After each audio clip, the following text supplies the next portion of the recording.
الیوم اکملت لکم دینکم، آج میں نے تمہارے لیے تمہارا دین کامل کر دیا۔ یہ آیت حجۃ الوداع میں عرفہ کے روز جو جمعے کو تھا بعد عصر نازل ہوئی۔ معنی یہ ہے کہ کفار تمہارے دین پر غالب آنے سے مایوس ہو گئے۔ یعنی پہلے تو کافر یہ سمجھتے تھے کہ ہم اسلام کو مٹا دیں گے۔ آج کے دن حجۃ الوداع کے موقع پر جب 1,24,000 کم و بیش صحابہ جمع ہوئے تو آج کے دن کافر مایوس ہو گئے کہ اب ہم اس دین کو نہیں مٹا سکتے۔ الیوم اکملت لکم دینکم، آج میں نے تمہارے لیے تمہارا دین کامل کر دیا۔ تو مراد یہ ہے کہ حرام اور حلال کے جو احکام ہیں وہ سب بیان کر دیے گئے، قیاس کے جتنے قانون ہیں وہ سب مکمل کر دیے گئے، کہ قرآن مجید فرقان حمید میں اصول بیان کر دیے گئے۔ اب یہ ایسے اصول ہیں کہ قیامت تک آنے والے مسئلے کا حل نکالا جا سکتا ہے۔ اسی لیے اس آیت کے نازل ہونے کے بعد حلال اور حرام کے متعلق کوئی آیت نازل نہیں ہوئی۔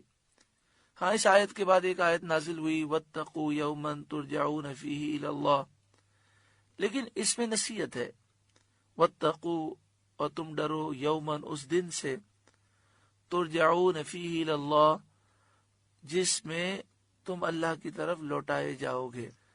بعض مفسرین کا قول یہ ہے دین کامل کرنے کا معنی ہے اسلام کو غالب کرنا، یعنی آج کے دن اسلام غالب ہو گیا، جس کا یہ اثر ہے کہ حجۃ الوداع میں جب یہ آیت نازل ہوئی کوئی مشرک مسلمانوں کے ساتھ حج میں شریک نہ ہو سکا۔ ایک قول یہ ہے کہ معنی یہ ہے کہ میں نے تمہیں دشمن سے امن دی، اور ایک قول یہ ہے کہ دین کا اکمال، دین کو مکمل کرنا یہ ہے کہ وہ پچھلی شریعتوں کی طرح منسوخ نہ ہوگا اور قیامت تک باقی رہے گا۔ بخاری و مسلم کی حدیث میں ہے کہ حضرت عمر رضی اللہ تعالیٰ عنہ کے پاس ایک یہودی آیا اور اس نے کہا کہ اے امیر المومنین، آپ کی کتاب میں ایک آیت ہے، اگر وہ ہم یہودیوں پر نازل ہوئی ہوتی تو ہم اس کے نازل ہونے والے دن کو عید کا دن مناتے۔ آپ نے فرمایا کون سی آیت؟ اس نے یہی آیت پڑھی، الیوم اکملت لکم دینکم۔ آپ نے فرمایا میں اس دن کو جانتا ہوں جس میں یہ نازل ہوئی تھی، اور اس کے نزول کے مقام کو بھی پہچانتا ہوں۔ وہ مقام عرفات کا تھا اور دن جمعے کا۔ آپ کی مراد اس سے یہ تھی کہ ہمارے لیے وہ دن عید ہے۔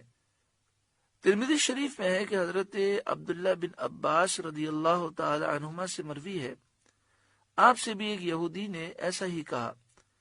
آپ نے فرمایا جس روز یہ نازل ہوئی اس دن 2 عیدیں تھیں، جمعہ بھی ہمارے لیے عید کا دن ہے اور یوم عرفہ 9 ذی الحجہ بھی عید کا دن ہے۔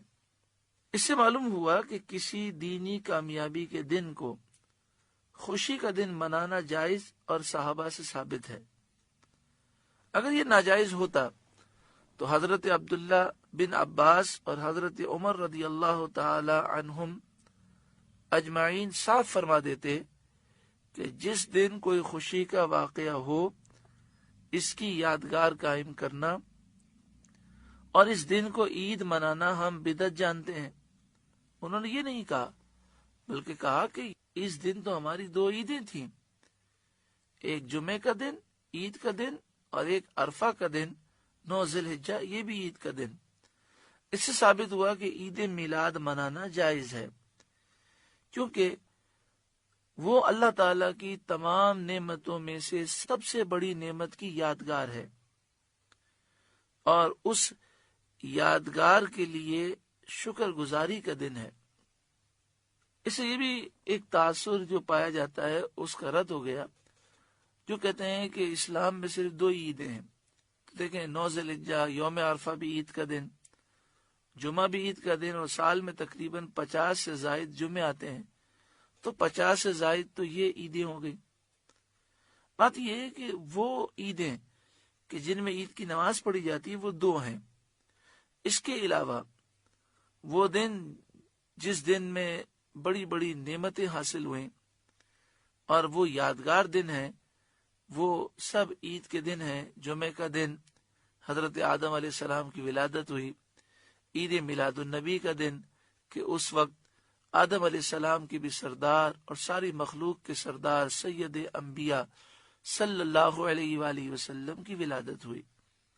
آگے ارشاد فرمایا وَأَتْمَمْتُ عَلَيْكُمْ نِعْمَتِي، اور تم پر اپنی نعمت پوری کر دی، یعنی مکہ مکرمہ فتح ہو گیا، اس فتح کے ذریعے نعمت کو پورا کیا گیا. وَرَضِيتُ لَكُمُ الْإِسْلَامَ دِينًا، اور تمہارے لیے اسلام کو دین پسند کیا کہ اس کے سوا کوئی اور دین قبول نہیں.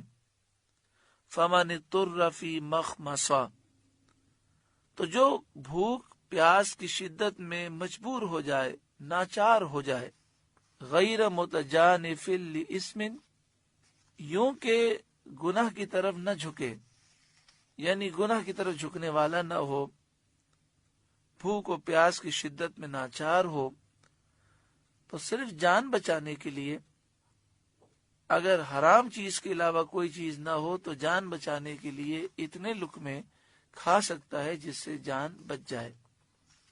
فَإِنَّ اللَّهَ غَفُورٌ الرحیم، تو بے شک اللہ بخشنے والا مہربان ہے. معنی یہ ہے کہ جن چیزوں کو بیان کیا گیا کہ یہ چیزیں حرام ہیں، لیکن جب کھانے پینے کو کوئی حلال چیز میسر ہی نہ آئے اور بھوک پیاس کی شدت سے جان پر بن جائے، اس وقت جان بچانے کے لیے ضرورت کی مقدار کھانے پینے کی اجازت ہے، لیکن اس طرح کے گناہ کی طرف مائل نہ ہو، ضرورت سے زیادہ نہ کھائے. اور ضرورت سے مراد یہ ہے کہ اتنا کھا لے کہ جس سے جان بچ جائے اور جان جانے کا خطرہ باقی نہ رہے.